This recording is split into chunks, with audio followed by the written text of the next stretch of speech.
What is going on, everybody? This is Slick from Breaking the Clutch, back again with another analysis video. This is from a game in my diamonds, as on my way to my Onyx in 2v2s with Presto. We are running a Kinsano-Anders combo in this video. I believe it's one of our favorite combos. You are basically set up for some of the most creative play you could ever see, and it most certainly shows in this gameplay, I think, for certain. Basically, the topic that this video is essentially based on is not getting nervous, especially when something fails in any RTS game.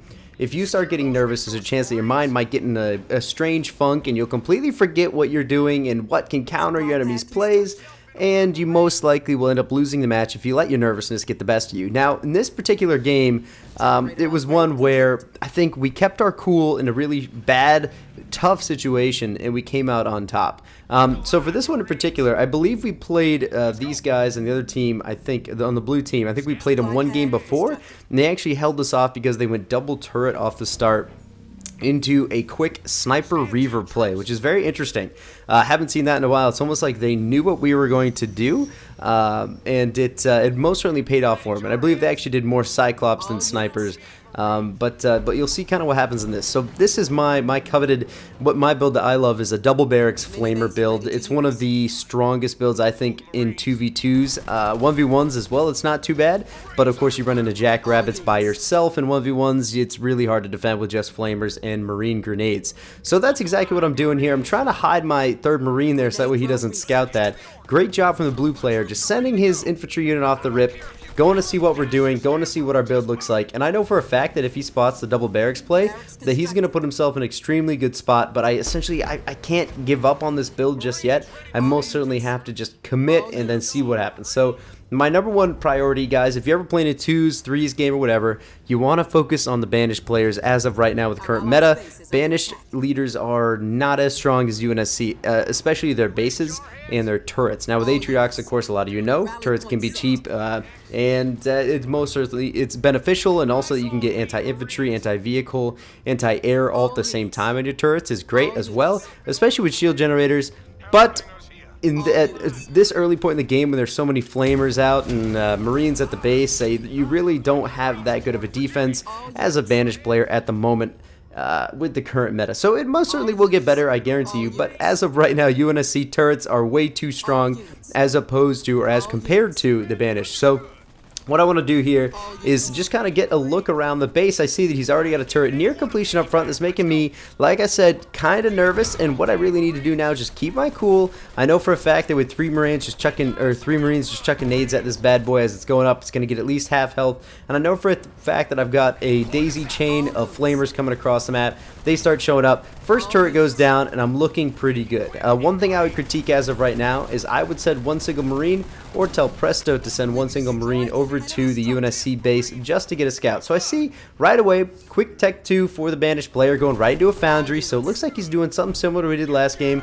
Getting some reavers out. That's a great turret drop, bro, but I'm just going to walk right around that. As you can see, UNSC player is getting a little nervous right there. I am still keeping my cool. I'm just going to remember what I know, just constantly micro around the base, know where to send my units, keep rallying more flamers in, and we will eventually win. But I need to get out of the range of that turret, man. That's so silly. That's so silly. I'm playing it a little too cool right now, just not worrying about that turret. Presto's sentinels just show up, so this is a great opportunity for us to push out. However, the flaw with this move here is that both of these players on the blue team now know that I am basically all-inning on infantry, and Presto has got sentinels, so he is most certainly going to be focusing on that for a while. So they know immediately that if they just tech into snipers, like I say, the UNSC guy, just exactly what happens, techs into snipers, and then the foundry starts pumping out some reavers, then they're going to be in a great spot. Even one reaver in the first 5 minutes of the game can make a huge difference to sentinel players. It can really set them back. As Presto knows that, he's focusing down that foundry as quickly as possible. Snipers are picking me off. I call them out and say, yo, Dokers, you need to kill those damn things. And the foundry isn't dropped yet for that banished player. That is not good from us. Presto deciding to focus it. That's okay. As you can see, UNSC dies. He's doing a lot of snipers, and that's an extremely good play, knowing that my infantry commitment is still in full effect. What I need to do as a player is back up as of right now, cut the infantry, upgrade my base, make sure I get the generators rolling, pull in some more power, grab some nodes on the way back home and just put myself in a good spot. But here I go, just committing into all these snipers. There comes the Reaver out of the banished player. That is another choke, because that means to me that either he got one Reaver out luckily from that Foundry, or his Expo is up on that extra slot on their side and they're starting to pump units and we haven't even scouted. So this is us in a really bad scenario. Like I said, don't get stressed out and make sure you continue to keep your cool as best you can in this scenario, because if you get too nervous, just like I said, you start making silly mistakes. So I know at this point, yo, my commitment is not going to work. I need to pull back and make sure I start defending and containing the enemy player at the same time. So exactly what I'm doing here. Lots of flamers coming out. I think I'm just going to go check and see what's going on. I see all the snipers pulling back. Slick, thank you. And I'm just going to say, Presto, keep poking with the range. See if you can get lucky. As soon as those Reavers show up, you need to get out. Here comes the Reaver. He's going to lose one Sentinel, which is very unfortunate. And he pulls back. So right now, what I should be doing my infantry units as well as scouting the other Expo for the blue team. That banished player got a Reaver out somehow, and it looked to me like the timing was good enough that we killed the Foundry. But of course, as you can see, he still got some Reavers out. So I'm not sure what's going on there. As I know for sure, if he's going snipers, I'm teching up my base. I go straight into Flame Hogs as quickly as possible. Now, what's another crucial play is that Preston already has an Expo, and Preston most certainly has had an Expo either at the same time as the banished player, or he's had it before. Now, let's see what happens when I'm scouting around my units. Let's see, is there going to be a base? So there's no base there at the Expo, so he actually just got lucky with that Reaver coming out, which is really impressive. Of course, I should be taking that power node. Take that power node. Oh my god, that's just an absolute choke, guys. Every single opportunity you get, always take a power node, especially on this map in particular, where, say, right off the rip, there are spots without sentinels and things like that. Make sure you just grab those power nodes, as many as possible, and just try to lock down the game. Now, another thing I need to do as well is keep my vehicle tech hidden as best as possible. Knowing that he has barracks units, he could easily just go into... Oh my god, he's mass reavering. He could easily just go into Cyclops and make my life an absolute living hell. So what you're going to see here is just a lot of Flame Hogs, and I'm going to make sure to hide them as best as possible. And I'm just going to... What I should be doing, man? Once again, guys, I'm critiquing my own gameplay here just because it just makes me mad whenever I see myself not performing my best ability. I should be going around the map taking every single power node I see. Right now is the best time because both blue players have been contained. They were nervous, and for about 2 minutes they didn't do anything. As you can see, I'm starting to have Kodiaks roll out. Ooh, rally point across the map. Slick, fix that. I'm going to start setting up Kodiaks to guard our Expos and put ourselves in a good position to eco up, tech up, and get ready for the mid to late game. So right now, what I'm doing is just pulling back my entire force, maintaining some good positions. I'm saying, Presto, make sure you watch this just in case they start walking across the light bridges when they pop up, because that's happened a couple times. You see Presto finally going for that power node, and he spots Blue's Expo at the same time, which is great. Don't turret drop, you silly man. Thank you. So right now, what I should be doing, yep, just making a couple more Kodiaks and making sure we're locking down. Because what we saw was a lot of infantry units out of the blue. He Expo'd because he's comfortable, and a lot of Reavers from light blue being the banished player. So that means we need to stop air, and we need to go right into vehicles as quickly as possible. Looks like we're doing just that. Presto with the Anders. Anders has an incredible upgrade, leader power upgrade at some point in the game where she can get sentinels that pop out of her siege shots. So basically a siege turret, Kodiaks, any kind of siege unit in general, as long as it suits, or every single time it shoots a siege shell, 2 sentinels pop up. You guys have seen this in the BtC 2v2 Open from Udpoo and Mitch. You saw that so many times used. You've probably seen a lot in 3s and 2s now because the strat is just so strong and popular. It's really good ones as well. And you're going to see right here as we start going to town, there's some snipers. I don't know how the hell they can see up that ledge. There must be some air units in that mixed, or they're just straight up just ridiculously overpowered. Goddamn. As you're going to see, we really need to hold down my Expo as best we can. If we fend off their entire attack here, their tech is not good enough, at least not as good as ours even, to kind of make a comeback from their position and start rolling back into the game. So if we take out their army here, they cannot repurpose or repopulate as quickly as they needed to.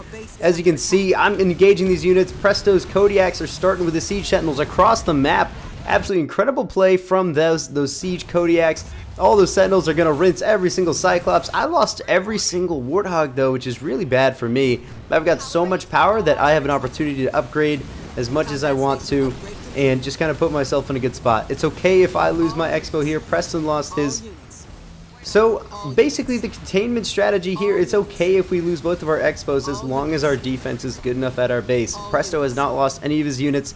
So it all comes down to army value. They've got 3 locusts, which are enough to kill bases absolutely in this game. But all they have is a bunch of Reavers, so as long as my Warthog's micro well enough, we're in a really good spot. Presto's Kodiaks are most certainly out of place, however. So what he should be doing is start to move those back and make sure they're under the cover of his other Kodiaks that are set up, including mine that have been popping out, in order to defend, because that's a really silly move on him. As you can see, here come those locusts and everything. I'm like, God damn it, this is not in a good spot. We have to stay cool. We have to maintain every single unit we've got to defend your main right now, dude, because if we do not, we will be out for certain after this next attack. So Presto's Kodiak still in a really bad position to assist. Literally every single Kodiak. I'm trying to help him. I'm saying, Dokers, you gotta wake up, man. Start bringing all of your units back. We need to make sure we get some serious covering fire. I pull my Kodiaks back, and the turrets from Presto's base are doing enough damage to warrant a good defense. I'm making more Kodiaks and more Flamehogs, but this is actually a really bad idea at this moment, because right now they have just attacked us in full with both of their armies, and they know for a fact that they could most certainly just make out, and they could just make a couple more Cyclops in the next attack, tech to air, and then they'd be in a great spot. So we have to be conscious of that potential swap. Of course, you see me throwing out an Expo as well, because I'm getting just absolutely intrigued by this attack. I love that we held it off, and I know for a fact that if we just build up our armies in the proper way and re-attack them, then we would be in a great spot. So exactly like this, Presto has kept every single Kodiak alive, although silly micro on those Kodiaks and bad positioning, I might add. He is officially keeping them alive. As you can see, just like I predicted, lots of Hornets coming out. I say, oh shit, I wish I had some kind of building that could produce anti-air. Oh wait, I have a garage and I can make Wolverines. So here come the Wolverine pump. I know for a fact that I can just double base those. I'm kind of kicking myself in the leg at this point, I guarantee you. I'm like, God damn it, I sacked my garage to throw up a barracks, and he fucking went straight for air just like I thought. So at this point in the game, you know, it's all about who can play rock, paper, scissors better. So right now we have taken the advantage. I can just make a couple wolves and they will easily protect all of these Kodiaks. At this point in the game, the Sentinels are so helpful in big engagements. So as long as Presto keeps his Kodiaks in great position and keeps them alive, then we're most certainly going to come out on top in the next engagement. It also depends on how soon Blue decides to attack after this engagement as well. They know that if they give us too long, that we're just going to build a bunch of units up and just kind of retech. We're just going to go right back to where he left off. As you can see, I also just upgraded Inferno, which is an absolute huge help at any point in the game. So now that I have that, our next engagement with these guys will be very positive in our direction. So as I'm making more wolves, I shouldn't make too many. Just you don't need a shit ton of wolves to deal with Hornets. You just need a significant amount to make sure that you convince them to at least to win an engagement, and then you convince them to go into tech into some other unit. Preston with a great position on these Kodiaks. I knew for a fact he'd have that, so just thought those Kodiaks would start shelling that base so I could grab it. Using my sniper to just kind of scout around, see what it looks like. I want to know when they're pushing up, so I send my unit right to the middle map just to give me that knowledge. Second base is in full effect right now. Presto's is up as well. Both of us are in a great position. Now, this game has been very back and forth with us pushing up front, losing, and then them pushing back with all their units a little too soon, losing that engagement as well. And then now we're just at this awkward, say, 13 to 15 minute stalemate. It happens in a lot of games right now with the turret play from UNSC. So it all depends how we use this opportunity to build ahead. I knew for a fact, I scouted, I checked out their base, and I saw that he was going Hornets. I only see 3 Hornets there, and that makes me extremely nervous because I know I'm getting nervous right now. But just like the whole topic of this video, guys, make sure in these scenarios you keep your cool. The second that you start getting too nervous, your brain is going to go all over the place. You start making silly decisions, rash decisions that aren't going to be good for the game, and then you're going to most certainly put yourself in bad spots. And if you keep your cool the whole time, you're going to still play just like you normally would. You're going to remember all of your personal training you've done in Halo Wars 2. And it's all going to come into fruition in those moments that you really need it to. So right here, I know for a fact I've got so many wolves. I'm starting to hand some supplies to Dokers because he's in a tough spot. With all these wolves, I can easily defend a full pop Hornet rush. At least defend. I'll be able to shred Hornets while those Kodiaks lay waste to basically everything else. So far so good. I'm not getting too nervous. Hornets do take out Presto's mini base expo. That's okay. He's had it the entire game, so it's most certainly paid itself off. Gone into armory tech, starting to make more snipers just in case, because I know for a fact that Blue's a creative motherfucker running only a couple Hornets around the map. Kind of made me nervous. I'm saying, okay, so he's either really smart with his units or he just completely swapped to something else. So I'm making a Jackrabbit here just as kind of like a scouting unit. I'm also using him to go around and take out power nodes or something. Yeah, exactly like that. A lot of times, guys, what I'll do, like I said, right around the 13 to 15 minute awkward mark, I start making jackrabbits and I'll go around the map. So Preston kind of flew his sentinel over there to scout. I used the jackrabbits to grab power node, scout, and everything like that, just like I said. Presto went over there and saw that blue was going straight for barracks play, so I'm really stoked that I kept making snipers because they're going to be extremely helpful alongside these Kodiaks. They're just, all these units that blue is making are just going to get absolutely rinsed. It all comes down to what Atriox has been doing this entire game, because it could be something really intimidating or something that's not scary at all, depending entirely on what their build was for this entire awkward stalemate of the game. As you can see, still working on making some more units. I'm thinking about pumping Marines because I just have so much supply. What I should be doing is making another Jackrabbit, bringing it out to the mini base on our side, the Expo on our side, taking that base and just beginning my extreme mental pump to success. As you can see, I'm going to start spending some of that supply on more power just to catch up. I'm in a really bad financial spot. I figured they would have attacked by now, so I didn't really plan for the long run. And if I would have been 100% focused on the thought or the idea that they could have pushed again, say later on after they build up an even bigger force, then I probably would have been prepared for that. So that's definitely a choke on me, just as bad as a power node choke in the beginning. So it's all about learning from your mistakes as best you can and just putting yourself in those great positions. So once again, we didn't grab that mini base after the first time we made it, so I said, presto, you know what, I'm just going to drive my unit down here just so you can see it and shell it with those Kodiaks. Kodiaks have incredible range, but their sight line is not that great. So if you have them up on a high ground like Preston does, and then you make sure to pull back and just kind of assess the situation as best you can, use that range, even though their vision's poor, make something else their eyes, it'll do extremely well. Now, as you saw from that engagement right there, blue is decided to move across the map. I saw a lot of vehicle units. I saw locusts, I saw reavers, I saw a little bit of everything. And I think that what they were trying to do is kind of push across the map to engage my expo and take it out. Now that's a good thing that I didn't expo there, because if I did, I most certainly would have lost it, and that would have made me even more nervous in this situation. However, once again, maintaining the cool, remembering, okay, our Kodiak lineup is so good right now. If Preston was good with his upgrades, and all the air units that blue potentially made, we're going to be in a great spot. So one thing I'm really worried about is them just doing like a simple push up the far left side there, since it's so unprotected. And of course my prediction was right. I move my sniper out just to see what's going on. The Kodiak fire immediately starts going. Sentinels are laying down. It's a great spot. I dropped the pre... Oh, that's a huge inferno right there. Every single unit will absolutely melt there. Moving some Wolverines out. Starting to get the snipes turned on the action as well. Every single air unit right there in that mix will die. And it's simply because I happened to just send my sniper out there. My simple unit. Sniper walked over there. Spotted the army. Kodiak started to shred. And Inferno just melted his entire force.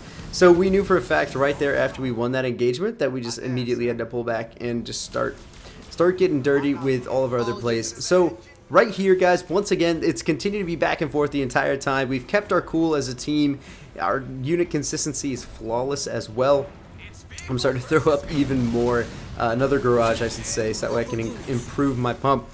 Usually at this point of the game, the second, oh my god, that Wraith fell right off the map because of the light bridge. That's great. That sucks for that light blue banished player. So what do you need to do at this point, guys, is you need to just kind of commit to something that's a little more mobile. So I have a bunch of wolves. I know for a fact that if he kept going with Hornets, that'd be silly. So I'm making as many flame hogs as possible. Presto has already moved his Kodiak force across the map. If I could slap my wrist a little bit, I would say escort those Kodiaks next time, Pat, to make sure the air units don't just absolutely rinse them. Presto is set up in a great position to make sure I can still get up the ramp. I'm kind of sucking the heal, the restoration drone right off of him. He's still got sentinels alive, and we're in a great spot at this point in the game. As more and more hogs come across the map, I should just keep upgrading. There we go, perfectly. I'm just start upgrading my units as best I can. Get the vehicle upgrades, and because all these Kodiaks are in a great position to assist. You know, the second they just start shredding everything is a great position for us, because those sentinels will continue to give us vision as they're alive, providing more range and more power for those Kodiaks. So as they start rinsing away at the base here, I'm seeing that blue is just like, what the hell do I do now? Because their entire force died in that engagement. Every single Reaver, Locust, Vulture, and Hornet did fall, including a couple ground units as well. Oh my god, but I did get Inferno. Presto with a call out there. I'm starting to get the flame upgrade for those hogs. I did lose a lot in that engagement, including, oh no, that's such a sad misclick from my Kodiak there. The only thing that matters at this point is keeping our forces alive, and Presto is doing just that with all those sentinels, man. Look at even with all the Reavers just helping out, the fact that they can just keep spawning with every siege shot is a little ridiculous.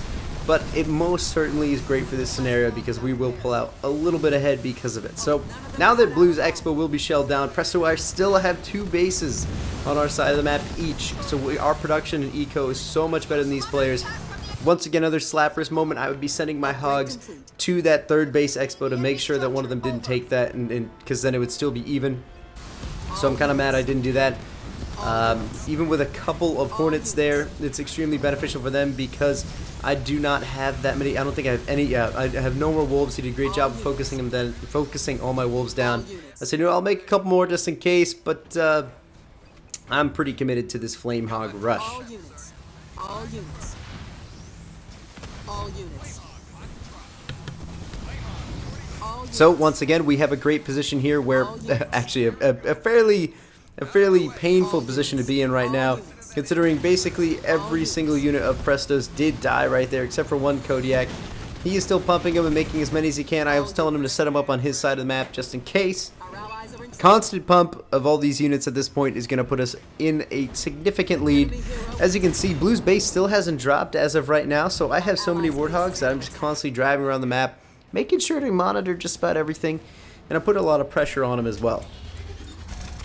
A lot of Reavers still coming out. Good thing we're not going any air units. I'm not sure why he still has so many. Then he started to throw out some Marauders, and Marauders are great if they're upgraded, but I guarantee you that they just aren't upgraded at this point. My Hogs are probably a lot stronger one-on-one, especially with the Napalm Strike upgrade, or the Napalm Grenade upgrade for my Warthogs. I'm going to put myself in such a good spot at this point in the game. 21 minutes in, you know, all you want to do is just have the stronger army, a stronger army value as well. And that's exactly what's happening. We're seeing a couple of units coming out. I think we're seeing things like Engineers are starting to come out, Banshees are coming out. But I've started mixing a couple Wolves in the mix just from seeing a couple of Hornets from the blue player. Constantly countering. We didn't get nervous in those 2 big engagements on our side of the base. We remembered everything we had at our disposal. Infernos, Kodiaks with Sentinel Siege, lots of units, and it all just kind of paid out. So as you can see, I'm just going to keep dropping all these things. We also spot Light Blue's Expo from this engagement as well. Presto, if you just had a couple more Kodiaks over here, man, we could most certainly be in a good spot. Looks like Blue went for Kinsano. She's not going to be that helpful in the scenario, man. That's another big investment for something that's not going to pay out. Continuing to micro around all the Napalm Strikes that are coming. Just kind of strafing around, seeing what's going on. I wanted to get a little look-see at Light Blue's base. And, of course, at last, the Blue base does fall. So we are officially in the lead at this point in terms of economy. Our army sizes are most likely bigger. I have not seen a lot of dark blue units for the UNSC player at this point in the game, so that's slightly worrying. But all I need to do is be conscious, okay, if he's going Hornet still, if whatever he's doing, he's going to go Cyclops, he's going to go Kodiaks or something to combat my vehicle force and Presto's vehicle force, so I need to go Hornets in order to counter those units.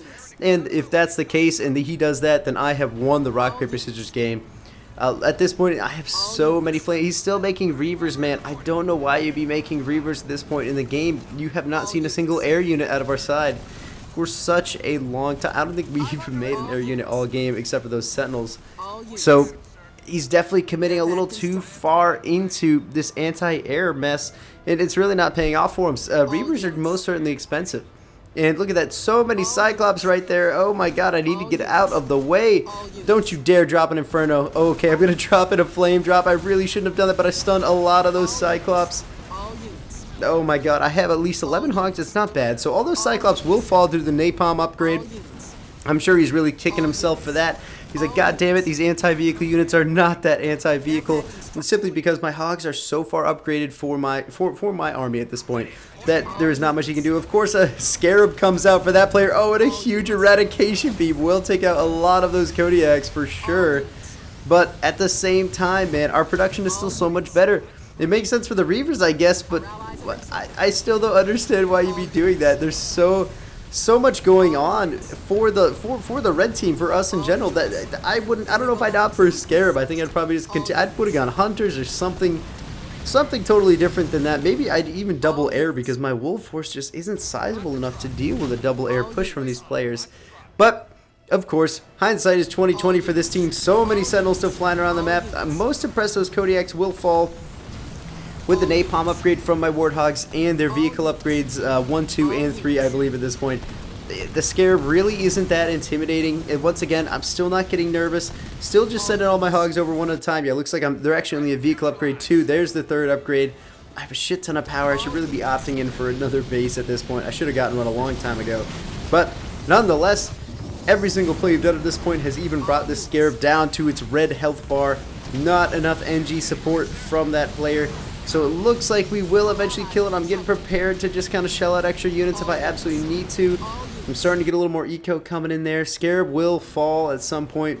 Preston and I have so many units that are just rallying their way across the map. It's so unfortunate on this map. It's so easy to turtle that every engagement is going to... And of course, that Scarab gets away while he's one shot. That's so bad for us.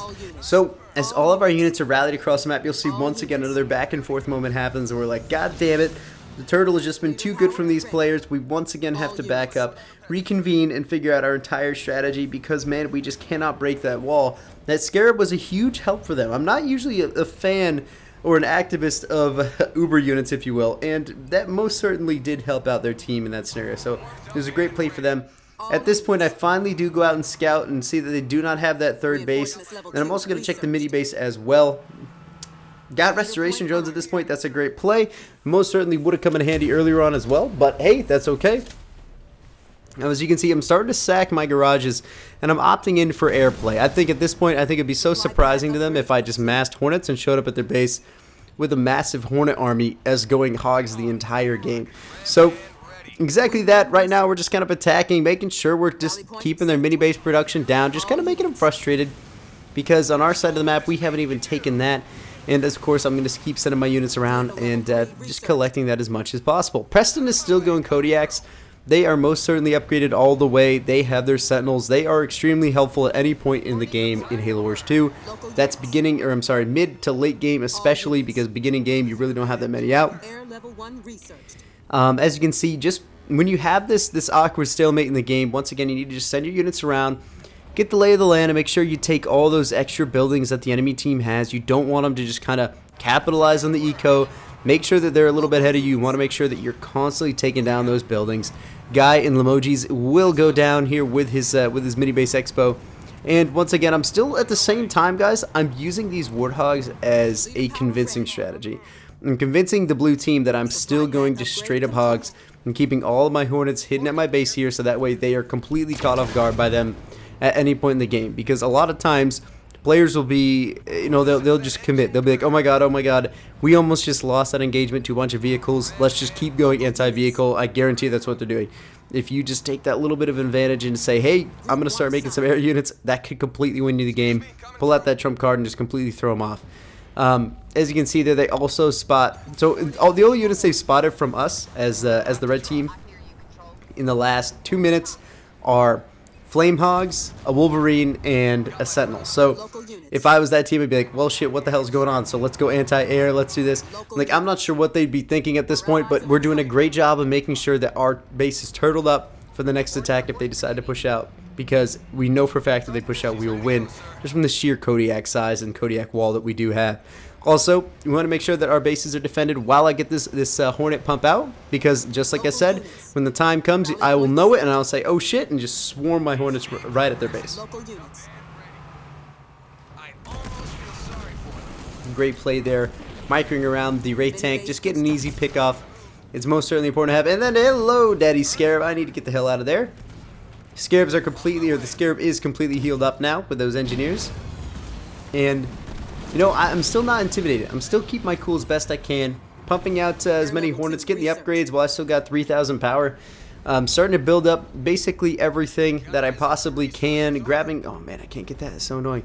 Getting Presto Sentinel to fly down there. Taking that mini base. Once again, guys, I'm still just so angry at myself for not taking the third base on my side of the map. Just if I took that, you know, like I said, we'd be so far ahead even more, because I would have had, our team would have had 2 bases ahead for at least 6 minutes there in the game if I would have taken that expo. You know, say that's just a big mistake from us at this point in the game. However, at the same time, we made sure that our base defense was fortified. As you can see, I see a shit ton of Cyclops, and that is the best feeling ever to see that when you have 2,000 Hornets sitting at your main base. You know for a fact that you can engage those and win. The only thing you have to worry about now is a Scarab, 25 Cyclops, and a bunch of Engineers. right now things are looking promising.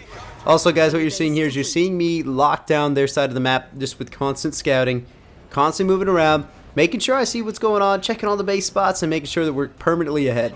As long as you know you're ahead in terms of eco, then you're just a happy human being when it comes to this game, especially. I'm going to drop a napalm strike on the base. I just don't want them to have this base at all, because I know that if they take that base, then they're ahead of us. And just constant micro my warthogs, driving them back and forth. The napalm from those hogs will just melt the base very quickly, especially with napalm strike assistance. So it's still down. It's still tied up. 2 base and 2 base. The only thing we're ahead of them in right now, most likely, is mini base expos. Once again, there's one more on our side of the map, as well as a base expo that we haven't touched. Very, very bad play from us, and we should be taking that. I've said it 35 times this game just because it's really stressing me out right now how silly we just are by not doing that. Still using my leader powers. It's at that point of the game where I'm like, shit, I don't really know what I want.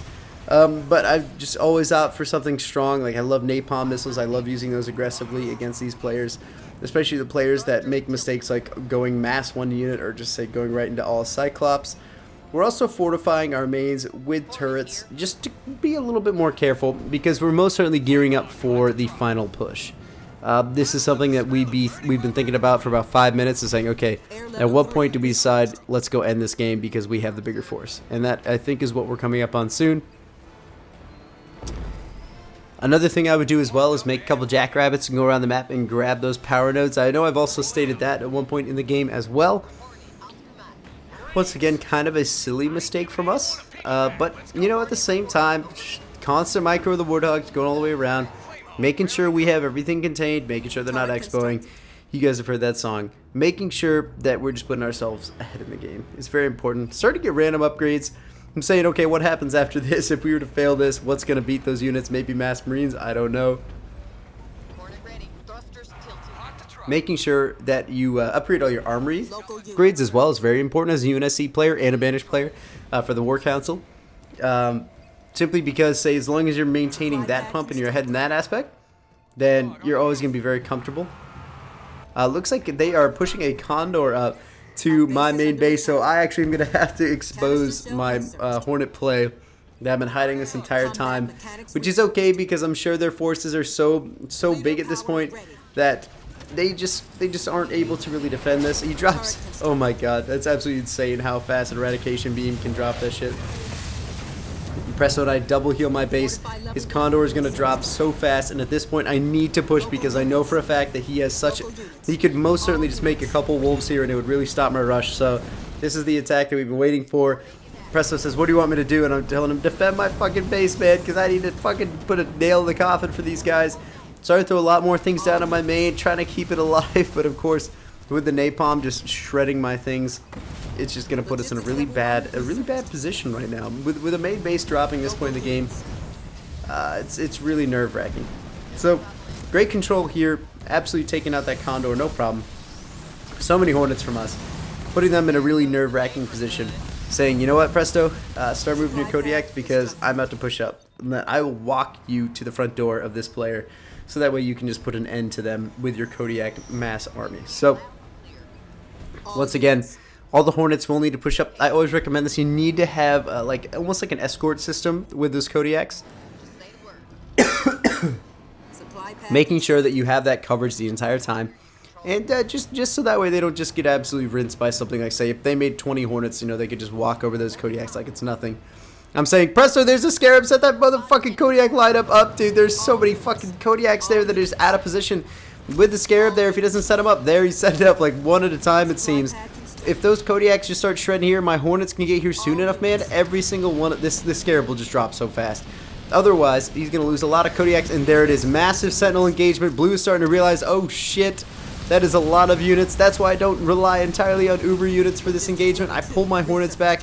Knowing that the Reavers are there are about 4 or 5 Reavers, man. That's not enough to deal with my Hornets. I can just focus those. Got a mixture of Wraith tanks, and of course I'm going to drop the Inferno there as the Scarab is running away, making just about 90% of his army weak or shieldless. A lot of playing back there from Presto. He's going to have to start moving those Kodiaks up. I'm not sure why there they are. Alright, so every single Kodiak is about to be in position. My main base is back up and running again. I'm still pumping Hornets out. I'm still full pop. 5 Flame Hogs, 1 Marine, 23 Hornets. I'm putting myself in a great position. Start to use the Marine to grab power nodes. Presto's Kodiaks will begin their assault. My Hornets will also begin to engage all these units. The Scarab is still there, about half health. Preston focus fires the Scarab with those Kodiaks, man.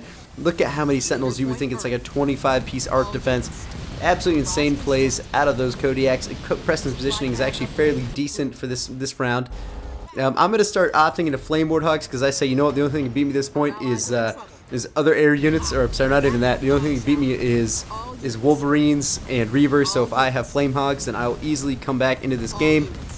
At this point, I just tell Preston once we kill the Scarab to focus the main base and just take it out as quickly as possible.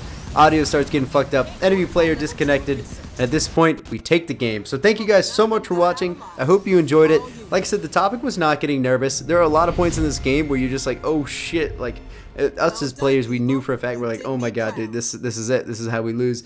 And of course, you know, at this point, look, at 92% for Diamond 6, this must have been the game before my Onyx game. So thank you guys so much for watching. I hope you took some good pointers out of this. Just constantly staying relaxed. You're always in control in this game. You can really take ahead of the game. If you could take hold of the game, sorry, at any point, as long as you just keep your head cool, making sure you know what's going on at all the time. So thank you guys so much for watching. This has been Slick from Breaking the Clutch, and we'll see you guys next time.